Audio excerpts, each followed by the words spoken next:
pag-aaral last week. So, hopefully matapos na natin na to. No? So, ito yung tungkol yan, panumbalik ng magkasalang kapatid. Ito po yung kapatiran na mayroong nagawang pagkakamali sa church. At ano po yung mga pwede nating gawin para sila ay tulungang manumbalik. Kasi merong iba kasi pagka napunta na doon sa nadisiplina na. Diba, binanggit natin na nakaraan, ano yung mga pamamaraan para madisiplina. Una, ano yung una? Una, kausapin mo, one-on-one. Kausapin mo na kayo lang. Ay, dalawa lang. Ngayon, pagka hindi yan nakinig, ginagawa pa rin niya yung pakalanan niya, ginagawa, pangalawa, masama ka na ng witness. Kapag ayaw pa rin makinig, may kasama ka na, ginagawa pa rin niya. Ano yung sunod? Iharap mo na dito. Pag hindi pa rin nakinig, ano na gagawin?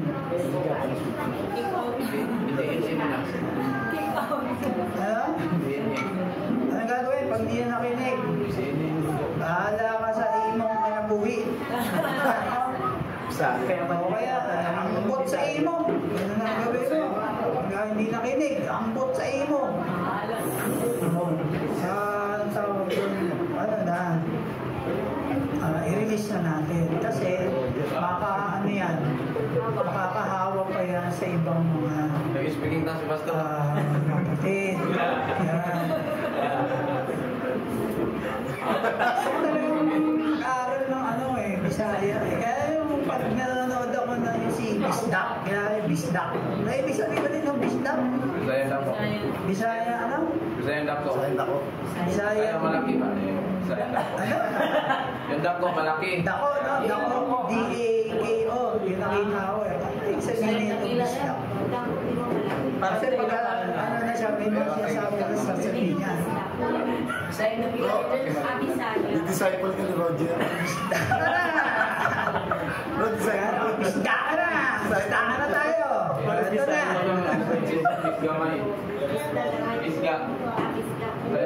Kaya pagka minsan, pagka nag-aawitan tayo, mingaw ba? Mingaw man, mingaw. Mingaw. Pero pagka Duterte. Pero pag sumasamba sa Diyos, mingaw. Mingaw man. Mingaw. Diba? Pagka sa dapat ni Duterte, nagagaganyan. Pag nandito na, kanta. Mingaw. Kasi magkakaroon na rin ng mic dyan. Pagka sa next Sunday, ganyan pa din na sabi, mingaw man kayo, mingaw. Ano tawag doon? So, yun naaalisin na. Kaya, kumbaga, merong, yung huli huwag naman sanang umabot doon sa, huwag umabot doon sa pag-alis.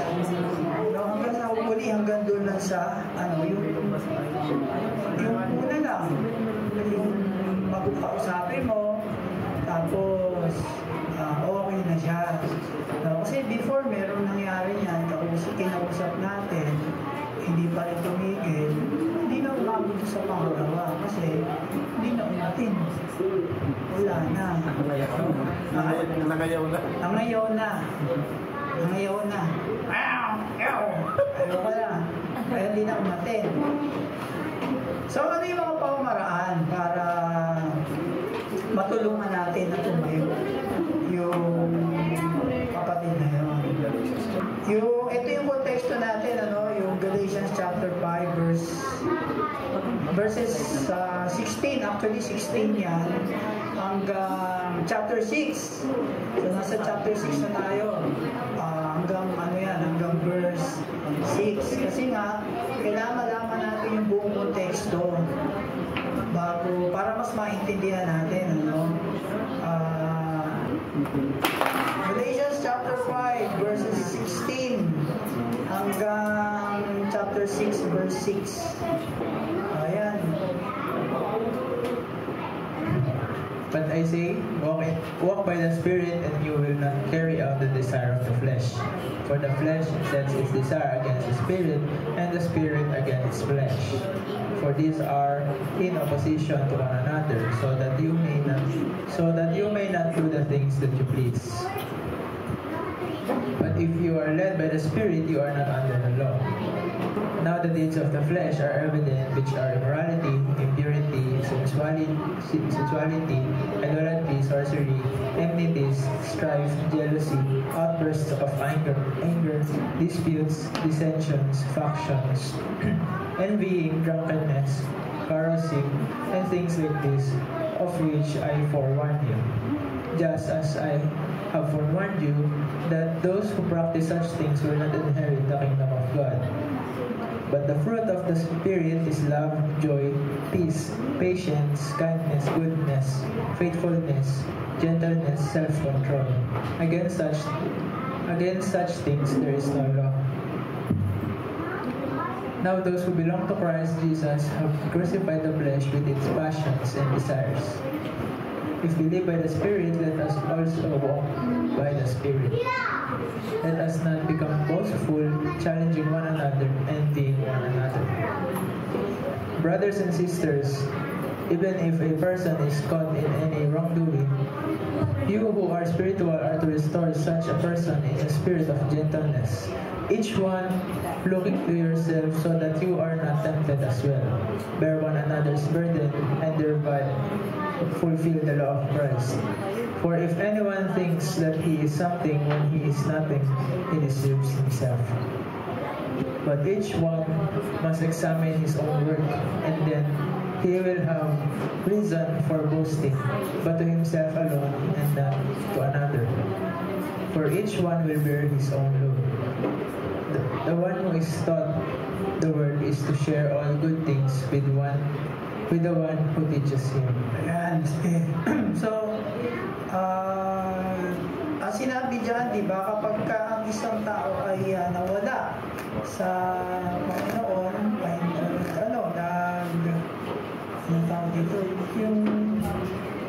nawala siya. Ito yung sinasabi sa verse 1,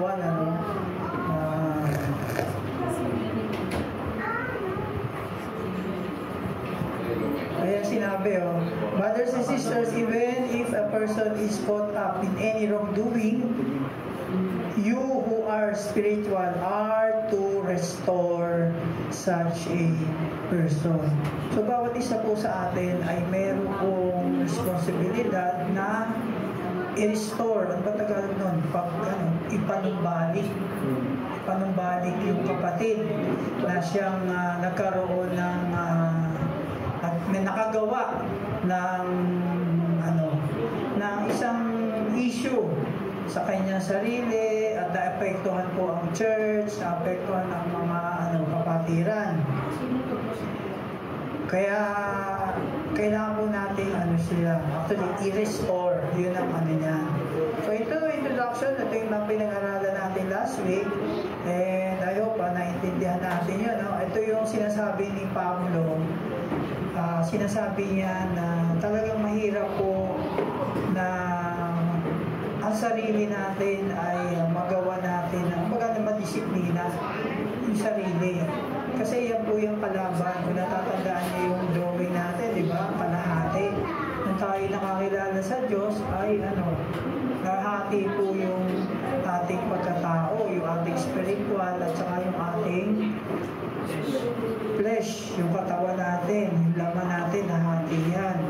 Pero hindi ibig sabihin na kung ikaw ay na-born again, ikaw ay talagang todo spiritual na. Mahirap pong lumakad ng sinasabi ng iba na yung tinatawag na lumakad ng holiness. Lumakad ng may kabanalan. Mahirap po yun kasi nandito pa rin po tayo sa ating unredeemed unredeemed flesh. Pag sinabing unredeemed, hindi pa po napapalitan yung ating katawan ng glorified body. Kaya makakagawa at makakagawa pa rin po tayo ng kasalanan. Kaya nga po, di ba, sabi ni Pablo dun sa 1 Corinthians 5 na yung merong nangyaring immorality. Diba? Sabi niya, i-turn over nyo ng kasyatanas siyang katawan na yan. Hayaan nyo nang may mangyari sa katawan niya. Basta importante, pag namatayan, ligtas yung kanyang kaluluwa. So, hindi natin alam kung anong klase, no? Pwedeng magkasakit, pwedeng hindi natin alam kung anong pwedeng mangyari sa ating mga katawan kapag sinabi na kunyari si Joshua. Hindi, si Joshua nagbago na eh. Ibago si Ace. Bago na ba Ace? Nagbago na? Lumay. Halimbawa, ang lakas niyang mga gano'n. Malakas niyang mag-inom ng coke. Nagkaroon siya ng diabetes. Diabetes ha, diabetes. Nagkaroon siya ng ano?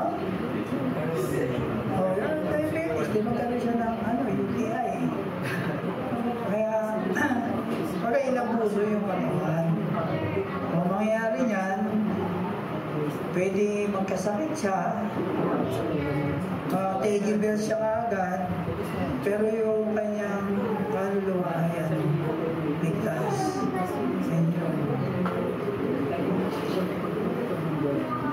Kaya kailangan nating tulungan yung kapatid. Kasi kahit si Pablo, ganyan yung kanyang nararanasan.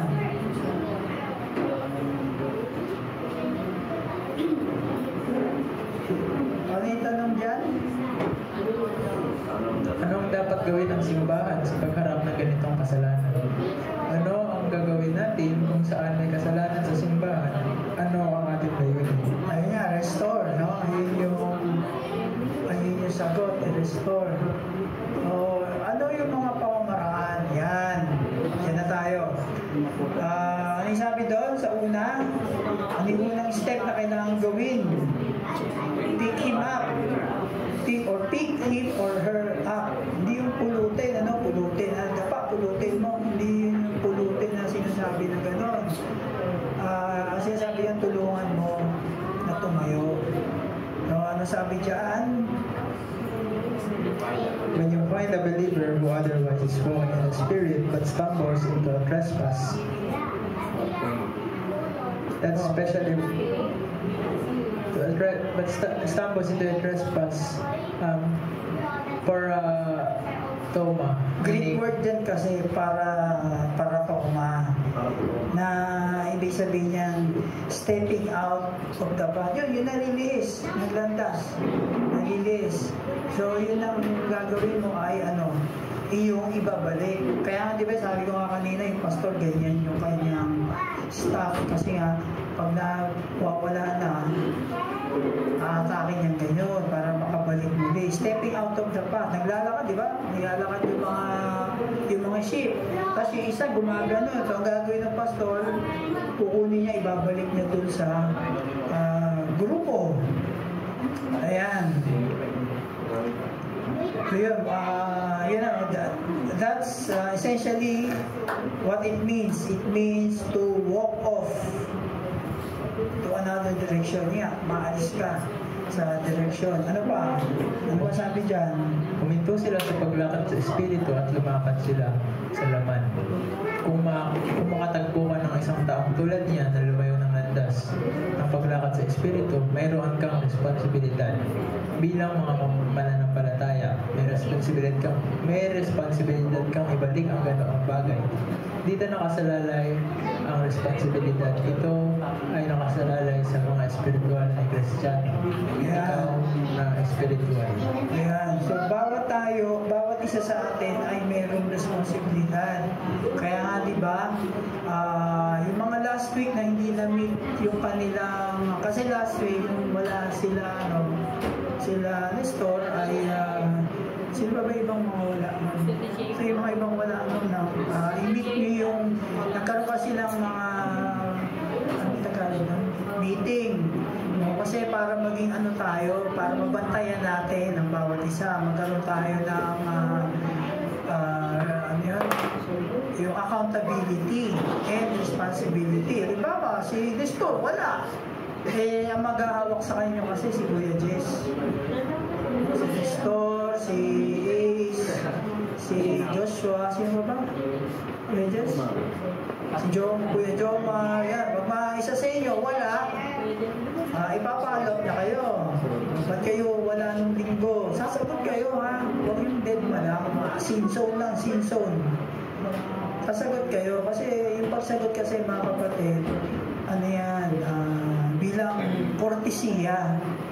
Kapag ka merong nag-message sa inyo, be sure na sasagutin nyo.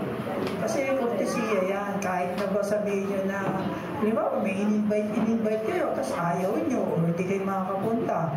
Sabihin nyo, hindi po Kuya, hindi po, ate, hindi po ako makakapunta, hindi po makakasama, hindi po makakadalo. Sabihin nyo gano'n. Hindi naman kayo, kapag humindi kayo, hindi naman sila mamamatay.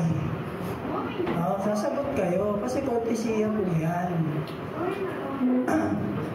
Yun po yung kailangan natin, yung kailangan matutunan natin, yung pagiging courteous. Ayan. So wala lang sinson, pagka pinagaw kayo, kinumusta kayo, sagutin nyo. Okay lang po ako, ganun-ganun. Diba? Ganyan, okay lang po ako. Nakasimot po ako ng pulbos. Kaya nakasipon ako. Diba? Ganyan, so mag-reply kayo. Para maging alam po nila kung ano yung mga nangyayari sa inyo, sa bawat isa sa atin.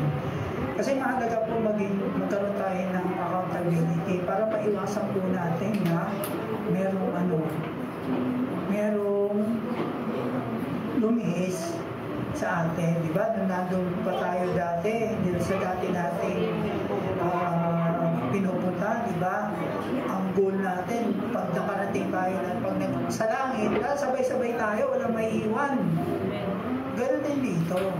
Sabay-sabay tayo na kung ano yung tinatahak natin, kung ano yung ating layunin, ay sama-sama tayo.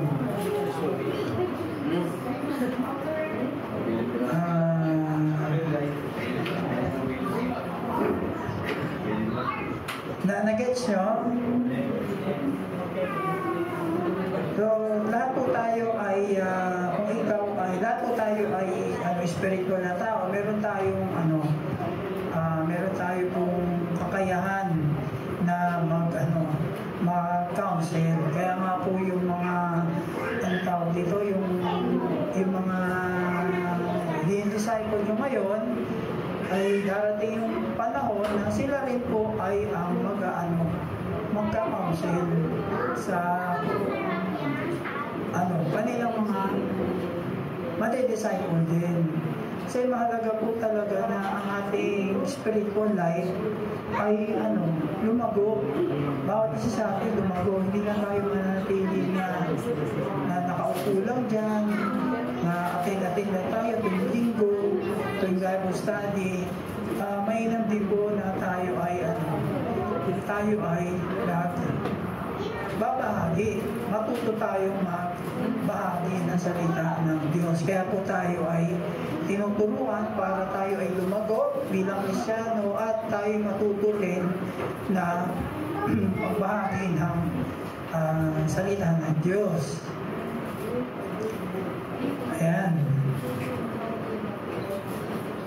Ano pa?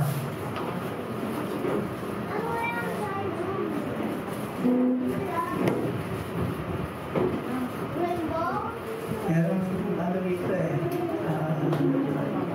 ayun ito. Ang sabi dito, paano kung isang kapatiran ay ayaw makinig o ayaw sumunod sa disiplina. Ano daw sagot?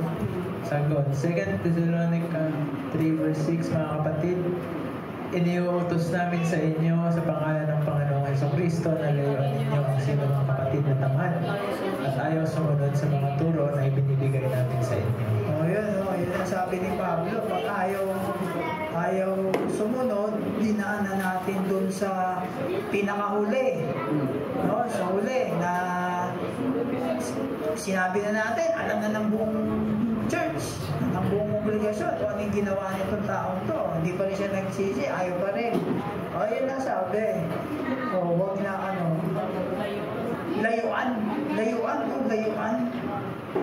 layuan nyo ang sino mga kapatid na tamad. Tamad ba kayo? Ha?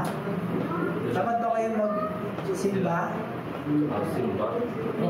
Tamad at ayaw sumunod sa mga turo o ayaw daw sumusunod ba kayo doon sa mga pinag-aaralan natin?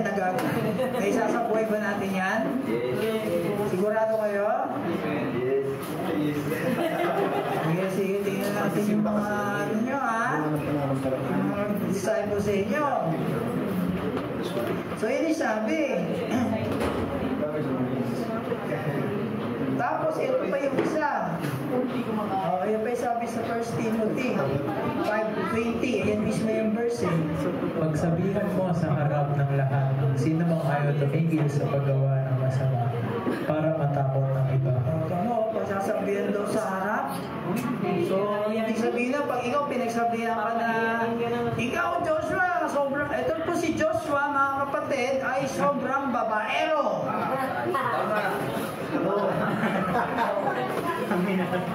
Tapos ito, babaero na, nakinom pa ng coke. Kala ko babaero na, lalaki mo pa.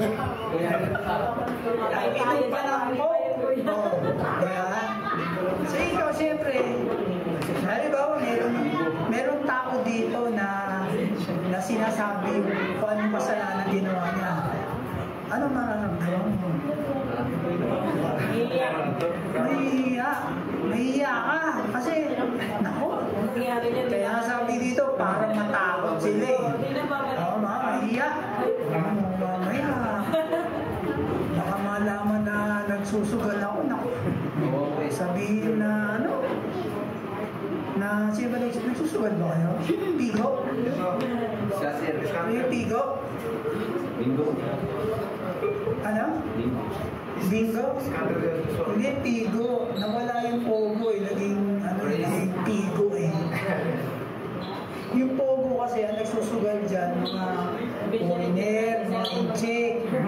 Ngayon, tinanggal yun, ginawang pigo. Ang mga nagsusugal na ngayon, puro mga Pilipino.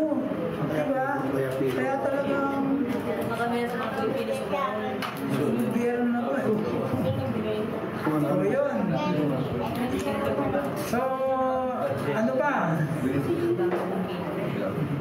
Kasi sabi sa Titus 3:10, pagkatapos mo sawayin minsan o makalawa, iwasan mo na ang tao na lumikha ng pagkakamahal. Pagkatapos ng sawayin mo minsan, pagkatapos makalawa, wala nang pangatlo. Wala nang strike 3, hanggang strike 2 lang. Iwasan mo na ang taong ito. Kaya hirap, wala nang makausap sa'yo, ganyan. Kasi nga, masyado kang makulit. Naalala ko din. Ano? Marami naalala lang ako. Ako, marami rin ako naalala eh. Na ganyan eh. Kasama rin ako dyan eh. Kami, kasama dyan. Mga hindi na pinapansin. Kasi we are rebels! Okay.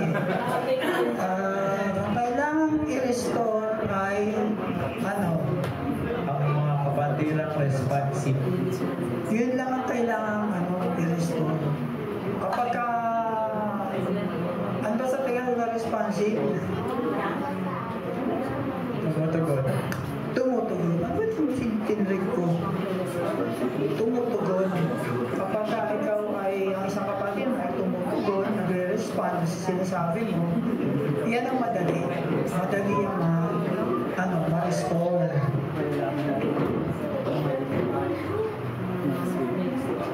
Kaya ano daw, gawin daw nating sabi sa verse 1 ay mahinahon. Huwag mo talagang, ikaw kasi ganyan. Huwag mong ganunin. Maging mahinahon ka. Hindi yung di-dictate mo, no? Ikaw kasi ang kulit mo, ganun. Huwag daw ganun. Kailangan mahinahon. Ikaw kasi ang kulit-kulit mo. Mahinahon. Mahinahon. Ikaw kasi, huwag kang ganyan. Kasi, kapag ka ganito ang nangyari sa'yo, ikaw ay mapunta sa impyerno. Diba? Mahinahon. Dito, ganyan mo. Diba? Kasi pagka inulit mo yan, ang mangyayari sa'yo ay ganito, ganyan. Mahinahon daw. Kasi bakit? Bakit kailangan mahinahon? Ano daw yung dyan? Ano yung meaning? Bakit? Hindi ka mas mahusay kaysa kanila. Hindi ka naiiba sa kanila. Hindi ka magaling. Pare-pares lang tayo. Huwag mo sabihin na ikaw ay yung tapos ka na. Ito ka na, yung maging, tapos ka na, yung sobrang mature ka na. Hindi po, hanggang tayo ay buhay dito, ay patuloy tayong natututo. Bawat isa sa atin. Kahit ako, natututo pa rin hanggang ngayon. So, huwag mong isipin that you are better than them. Hindi po tayo iba sa kanila. Kung meron silang kahinaan, tayo rin po ay merong may kahinaan. Hindi ka mas mahusay kaysa sa kanila. Hindi po tayo naiiba. So nakita po natin yun sa 1 Corinthians 10:12. Ngayon, pangalawa, ano sabi doon? Hold him or her up. Pwede naman hold them up. Ibig sabihin hold them up, din yung hawakan mo. Kumbaga yung kanyang yung burden niya ay iyong rin, iyong pasanin. Diba? Ano sabi sa Galatians 6:2? Magtulungan kayo sa pagbuhat ng pasanin ng bawat isa. Sa gayong paraan ay matutupad ninyo ang kautusan ni Kristo. Yun, magtulungan. Get under their burden. Buhatin din natin. So, ang Greek word niyan ay bastazo. Greek word niyan ay bastazo. Ibig sabihin to carry something. So, buhatin na. Hindi yung buhatin mo siya. Hindi yung sa pasang mo daily. Yung kay Sharon Cuneta. Yun nyo ba yun? Palabas na yun? O hindi yun nagbuhatin mo literal. Kumbaga kung ano yung burden niya ay rin yung tulungan mo, pasanin mo din. Kaya mo na, kaya mo na yan, Brad. Total, malakas ka naman eh. Pero pabayaan mo, kaya mo yan sis. Kaya mo yan. Wala mo lang encouragement. Ano? Wala mo lang encouragement. Kaya mo yan. Ate Lynn, kaya mo yan. Huwag mo nang papuot kay Tita Teng. Kaya mo yan. O, diba? Tulungan po natin. Ano sabi mo kay Jess? Magtulungan. Tayo ay magtulungan. Sabi sa awit 25:22, ano yun? Ilagang kay Yahweh ang iyong suliranin, aalalayan ka, ipagtatanggol din. Ang taong matuwid, hindi niya bibiguin. Scientist po niyan, cast your cares upon the Lord and He will, for He cares for you. Yan ang niya. So, hindi ibig sabihin niya na cast your cares. Lord, Lord ang tumutulong sa atin, ba't gumagamit po siya ng instrumentong tao para tayo ay para tayo ay ma-encourage. Ayan o. Gumagamit ang Diyos ng ahente para tulungan ka. Mga kapatiran. Christopher. Ano yung kautusan ni Kristo? Kristo ang gabon na Christopher to. Ano ang pautusan ni Christopher?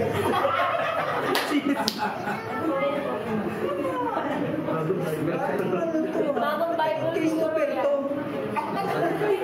Ano yung isa, yung pinagtatypan ko, yung ginagamit ko kasi yung tablet, may lumalabas yung sarili niyang salita. Bro, sa akin niya, Philippines, sa naging Pilipino.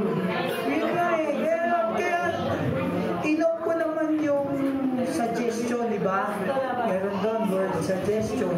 Basta kahit lang ako ng time, gano'n. So, misa, pagka nireview ko na, nakikita ako na, ay, ito, may delete ko gano'n, babaguhin ko.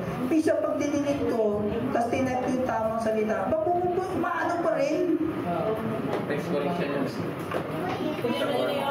Mali po yan na, hindi po yung Christopher. Baka sabihin, may iba tayong tinuturo dito. Saka ano ba yan? Christopher. Eh, din yun, X. Bago na ata eh.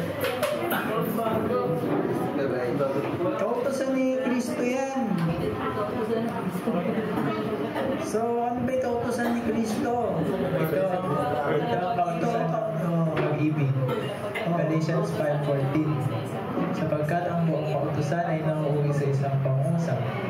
Ibigin mo ang iyong kapwa gaya ng pag-ibig mo sa iyong sarili. Ayun, di ba? So, maging si Santiago, sinabi niya yan. Oh, love your neighbor as yourself. So, yung sinabi ni Jesus, ay sinabi rin ni Pablo at sinabi rin ni Santiago. So, ibig sabihin, kapag ito'y inuulit-ulit, ito po ay kailangan natin sundin at kailangan natin gawin. May importante siya. Oo. So, sabi sa verse 3 naman, ano sabi doon? Kung inaakala ninyong kayo'y nakahihigit sa iba, subalit hindi naman, dinadaya ninyo ang inyong sarili. Ikaw ay self-deceived, niloloko mo ang sarili mo, at conceited or mayabang. Oo. Sabi doon, kung kayo'y nakakala mo na kayo'y nakakahigit sa iba, subalit hindi naman, dinadaya nyo ang iyong sarili. Ikaw ay conceited. Ibang level nila sa akin. Ibang level nila. Etong level ko, di nila kayang kabutin yung level ko. Ikaw, di mo kayang level ko. Ibang level ako. Diba? Yung mga ganyan. Ano? Oo. May kilala ba kayo yan? Wala. Ha? Meron? Malis na. Self-deceive ka kapag ka iniisip mo ay ganun. Mas magaling ka kaysa sa iba. Kasi ako di ba iniisip na mas magaling ako kay Kuya Pating Roger. Wala isip ka ng Pating Roger ko. Inaanak na Roger. Kahit inaanak ko siya, hindi ko pwede sabihin na mas magaling ako sa kanya kasi ako hindi ako marunong mag-gitara. Kung marunong siya mag-gitara, hindi ako marunong mag-Bisaya. Siya marunong mag-Bisaya. Oo. Di ba? Alam ko lang yan. Yun nga lang natutunan ko sa kanya eh. Bahala ka sa iyong kinabuhi. Yung ambot sa ino, hindi na kulpian eh. So yun, niloloko mo lang ang sarili kapag kaya na iniisip mo mas magaling ka sa ibang tao. So, paano mo niloloko ang sarili mo? Sa pamamagitan ng paghahambing ng iyong sarili sa iba, paghahambing ng sarili sa iba. Paano mo niloloko kasi hinahambing mo yung sarili mo sa iba na mas magaling ako dyan, mas marunong ako dyan, mas pogi ako dyan, mas maganda ako dyan.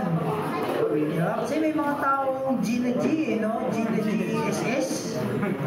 No? Ano yung GGSS? Gandang-ganda sa sarili, gwapong-gwapo sa sarili. Kaya gwapong-gwapo ka naman sa sarili mo, suray-suray naman. Suray-suray. Oh, di ba? Ano pa yung verse 4? Suriin ang bawat isa ang kanyang gawa. Sa gayon ang kanyang kagalakan ay nakabantay sa kanyang gawa. Huwag na niyang ihambing pa iyon sa gawa ng iba. Huwag mong ikumpara ang sarili mo sa iba na mas magaling ka. Yun, sabi sa verse 4, suriin ang bawat isa sa kanyang gawa. So, huwag mo daw ikukumpara yung mga ginagawa mo sa ginagawa ng ibang tao. Huwag ka mag-compare sa ginagawa mo. Ako dati, marami ako. Minsan kasi, bagay, kuminsan naaano ko rin sa mga anak ko eh. Nasasabi ko pa rin sa mga anak ko na bata ako, nung ganitong edad ako ganito. Tapos, yun nga, kasi hindi mo nakikita sa kanila. So, ano pa rin, kaya sabi ko nga, diba, pare-parehas pa rin tayo, natututo. Hindi ako exempted doon. Kaya ako sinasabi ko dito, nasasabi ko pa rin sa mga anak ko yan, kuminsan, kapag yung medyo ano ba pinakaiba ng disappoint sa upset? Magkaiba yun, di ba? Itahimik na kayo. Magkaiba yun, upset sa disappoint. So, minsan na-upset ako. Kaya, minsan nasasabi ko yan. Pero hindi man ibig sabihin na sila hindi ko mahal, di ba? Kaya pare-pares po tayo natututo. Ano pa ba? Sa verse 5. Sapagkat ang bawat isa ay dapat magdala ng kanyang sariling dalahin. Mayroon ka rin mga bagay sa buhay. Makikita yan sa judgment. 2 Corinthians 5:10, sapagkat lahat tayo ay haharap sa hukuman ni Kristo at tatanggap ang nararapat ayon sa ating gawang mabuti o masama. Nang tayo nabubuhay pa sa katawang ito. Kasi baka sabihin nyo, sabi mo kanina, dali namin yung bigat o yung burden ng kapatid. Bakit ito? Sabi, dali din namin yung mga daladalahin namin, yung aming bagahe. Ito mga kapatid, ibig sabihin naman po nito, yun yung binasa kanina, na meron tayong sa sarili natin, meron tayong mga baggages, mga bagahe sa buhay. At ito ay i-judge ng Panginoon pagdating ng bima,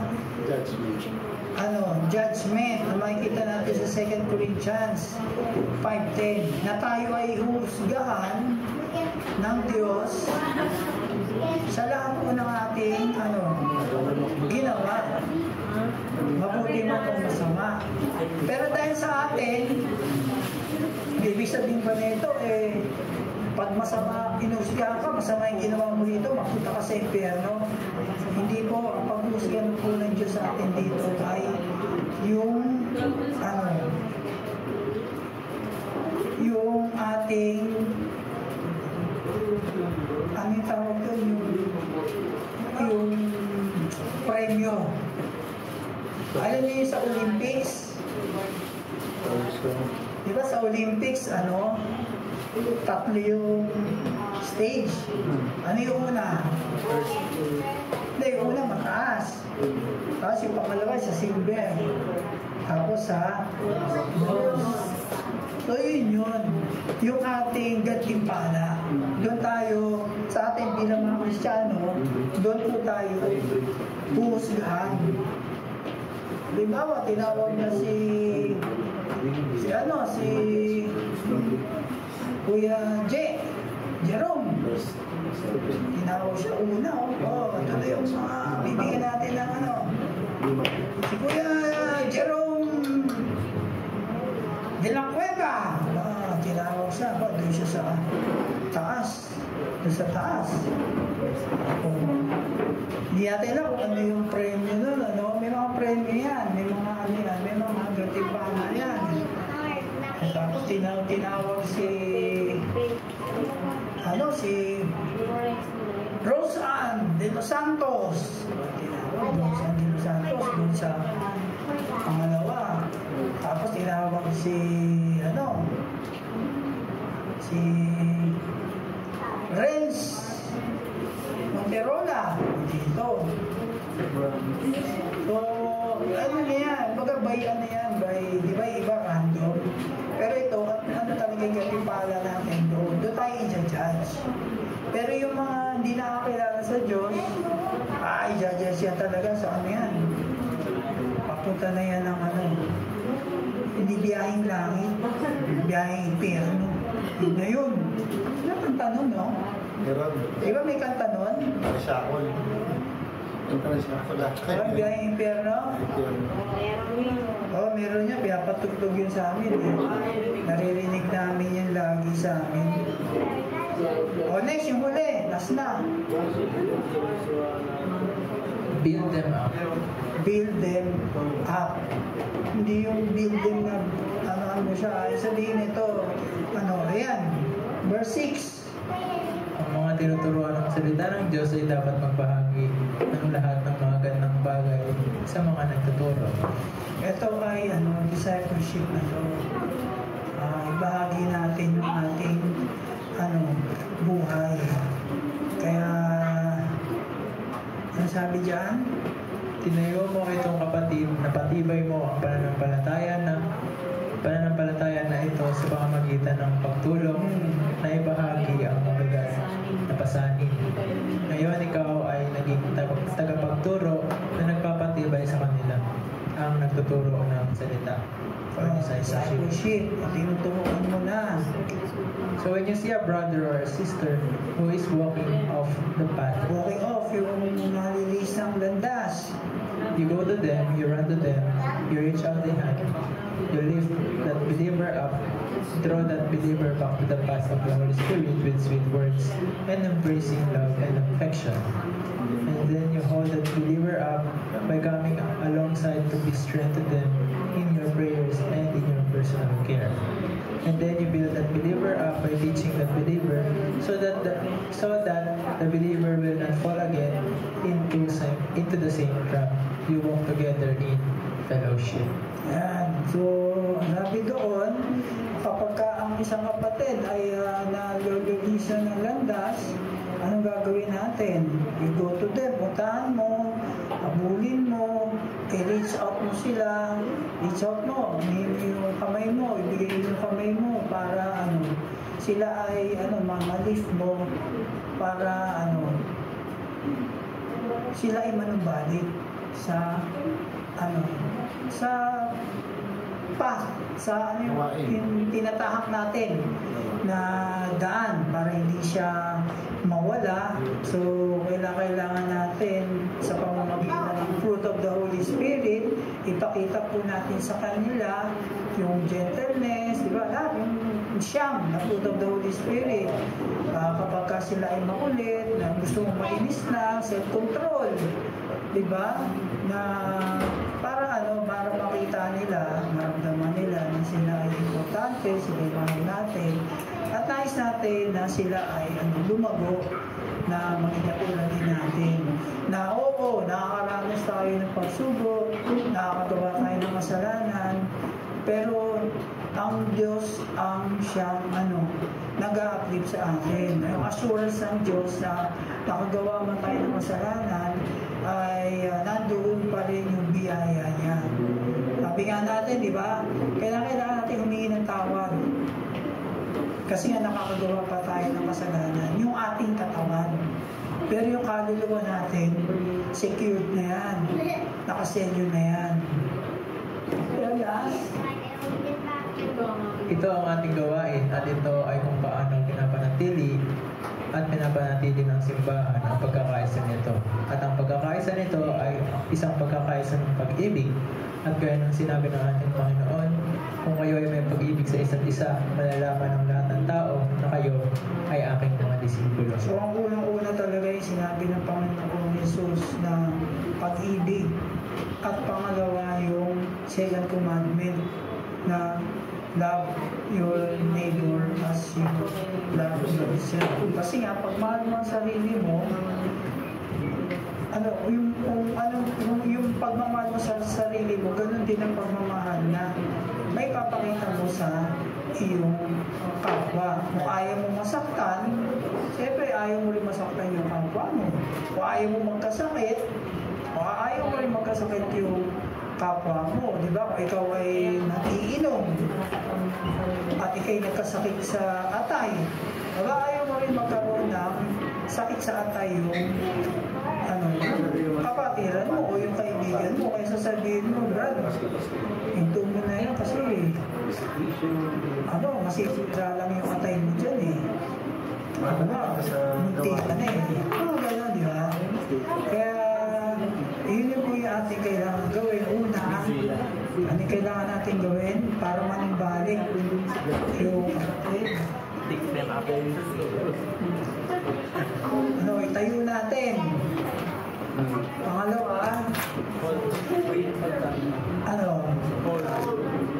hawakan po natin. Hawakan, hindi yung hawak lang na ganyan. Tulungan po natin. I-try natin na ilagay natin yung sarili natin sa kalagayan niya para maintindihan natin siya. At pagkatapos yung huli, tulungan natin siya manimbalik, i-build natin siya. Anong i-build doon? Yung kanyang kumpiyansa sa sarili niya, yung pananampalataya niya, at saka yung tiwala niya sa Diyos. Okay? Sige, tayo po tayo. Nasa chapter 6 na tayo.